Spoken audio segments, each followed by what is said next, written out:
This is a story I must tell while I am still alive. The mirror you're about to hear about is not just an ancient artifact.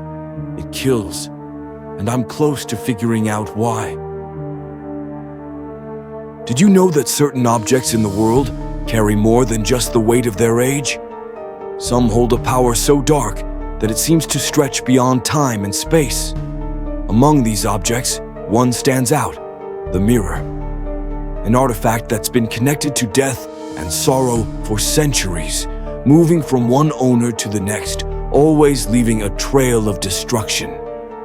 This mirror, unlike any ordinary object, has a story of its own, one that could change everything we know about the boundaries between life and death. It's not just a relic of the past, it's a harbinger of doom, and it all began with an innocent investigation into a forgotten legend. Join me as I uncover the truth behind the Mirror of Severance, the cursed object that has claimed more lives than anyone can count. It all started when I found an obscure mention of the mirror in an old journal I came across while researching other artifacts. At first, I thought it was a mere curiosity, a reflection of a superstition passed down over centuries. But something about it caught my attention. The journal, written by an explorer in the 1800s, described a mirror that wasn't just a reflective surface. It was a window into something far darker. The explorer's account seemed almost like a myth. The mirror, he wrote, had been found in a secluded cave deep in the mountains, abandoned by an ancient civilization. It was said to reflect not just the appearance of those who gazed into it, but their soul. Those who looked into it too long were never seen again. Intrigued, I started digging deeper. What I discovered was far beyond my expectations, a curse that transcended generations and a mirror that refused to remain hidden. The more I researched, the more I realized this was no ordinary object. Its path through history was like a thread of darkness, touching everything from noble families to wandering travelers, leaving ruin in its wake. The stories were consistent. Each person who came in contact with the mirror met an untimely death or disappearance. But the deeper I dug, the more I questioned the nature of this mirror. It wasn't just a reflection, it was a force, pulling its victims closer with every glance. I had to find it. I had to see it for myself. I traveled across countries, following every lead, every old manuscript, and every vague mention. I saw the mirror's history unfold like a storybook of tragedy. Noblemen, merchants, and adventurers who had all sought its secrets, only to pay with their lives.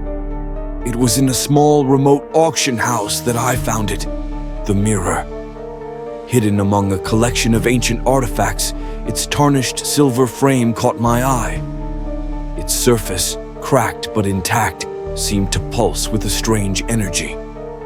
I knew, without a doubt, this was the mirror I had been searching for. I acquired it immediately, feeling an odd pull to it.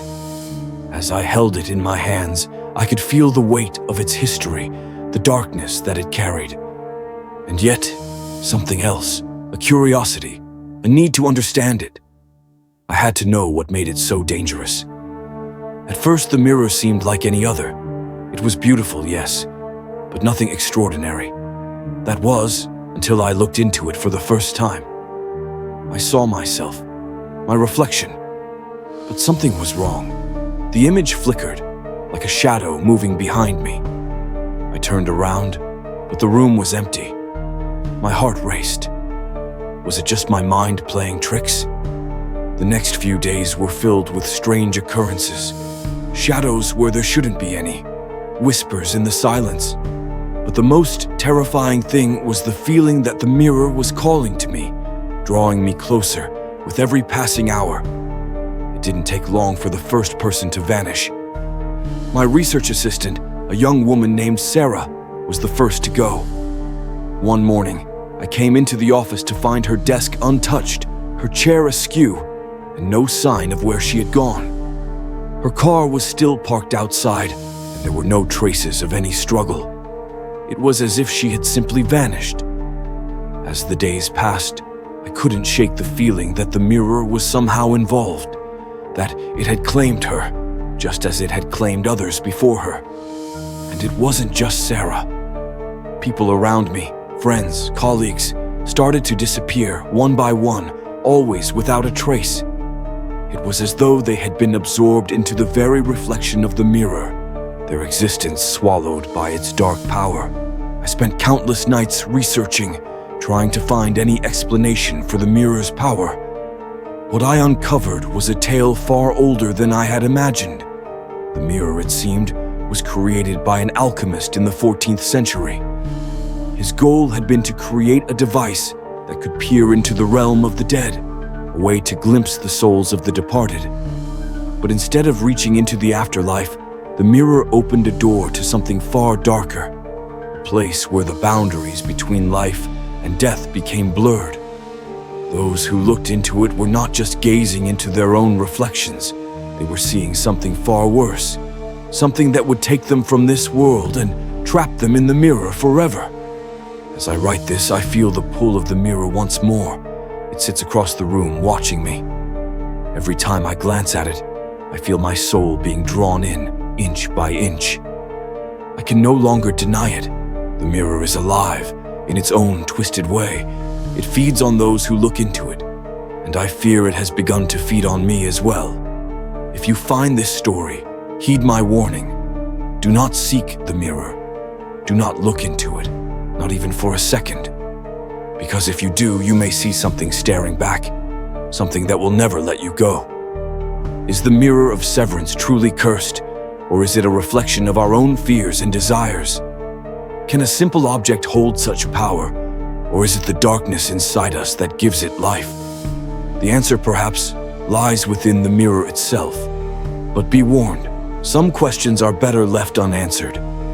As the days blurred into weeks, I couldn't escape the haunting grip of the mirror. It seemed to seep into every corner of my mind, its pull becoming more insistent, more dangerous. I thought I could escape it, leave it behind, but it always found a way back into my thoughts, like a phantom lurking just beyond my reach. Then, a breakthrough arrived in the most unexpected way. A letter. It was addressed to me in an old-fashioned script, the kind you rarely see anymore. The letter was from an anonymous source, someone claiming to have knowledge of the mirror's origins, someone who had witnessed its power firsthand. The letter spoke of a hidden location, a place where the mirror could be destroyed, where its curse could be broken. But it wasn't a simple task. The sender warned that the mirror's true power lay in its ability to corrupt its wielder. To destroy it, one would need to confront their deepest fears, fears so personal, so consuming, that it could break the very fabric of their soul. The thought of facing such a trial terrified me, but I couldn't ignore the possibility of ending the mirror's reign of terror. I had to go. I had to see it through. The letter led me to a place I had only read about in dark legends, a temple hidden deep within a forgotten forest, far from civilization. The path to it was treacherous, littered with obstacles designed to deter anyone brave or foolish enough to try. But something in me, something that the mirror had awakened, drove me forward. It was as though I no longer had a choice in the matter. The deeper we ventured into the forest, the stranger things became. The trees seemed to close in on us, the air growing thick with an unnatural silence. Every step felt heavier than the last, as if the very earth beneath my feet was conspiring to keep us from reaching our destination. Finally, after what felt like days of trekking through the dense wilderness, we arrived. The temple was ancient, its stone walls covered in moss and vines. But what struck me the most was the feeling of dread that emanated from it. It was as though the temple itself was alive, breathing, watching. As we entered the temple, we were greeted by murals, intricate depictions of the mirror and the faces of those who had gazed into it. The images showed people trapped within its glass, their faces twisted in agony, their eyes wide in terror. It was clear, the mirror didn't just take lives, it consumed them. In the heart of the temple, we found the altar. The surface was covered in strange symbols, similar to those I had seen on the mirror. The final step was clear. To destroy the mirror, I would have to face it one last time. With a final shuddering pulse, the mirror cracked. The glass splintered, and for the first time, I felt its grip release. The oppressive weight that had been on my chest for so long vanished. The mirror was destroyed, but the journey had taken its toll. As I left the temple, I felt a strange emptiness. The mirror was gone, but its presence had left an indelible mark on my soul. I couldn't escape the lingering questions. Was it truly destroyed? Or had I only delayed its return? What had I truly faced in the mirror? Was it the darkness of the object? Or was it the darkness within myself that had made it so powerful? Years have passed since I destroyed the mirror of Severance, but its influence still haunts me. I've spent years trying to understand what happened, trying to make sense of the forces that were at play. But the more I uncover, the more I realize that the mirror's story isn't just about an artifact.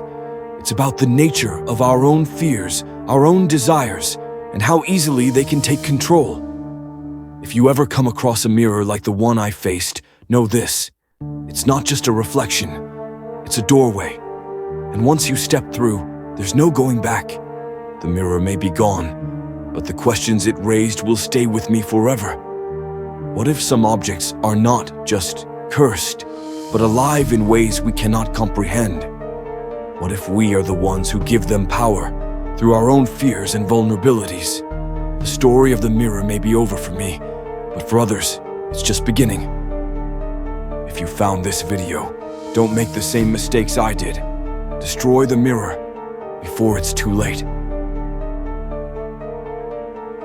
Thank you for watching. If you like this story, support your Hidden Realms by subscribing and liking.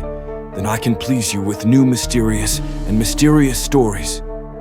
I wish you all the best.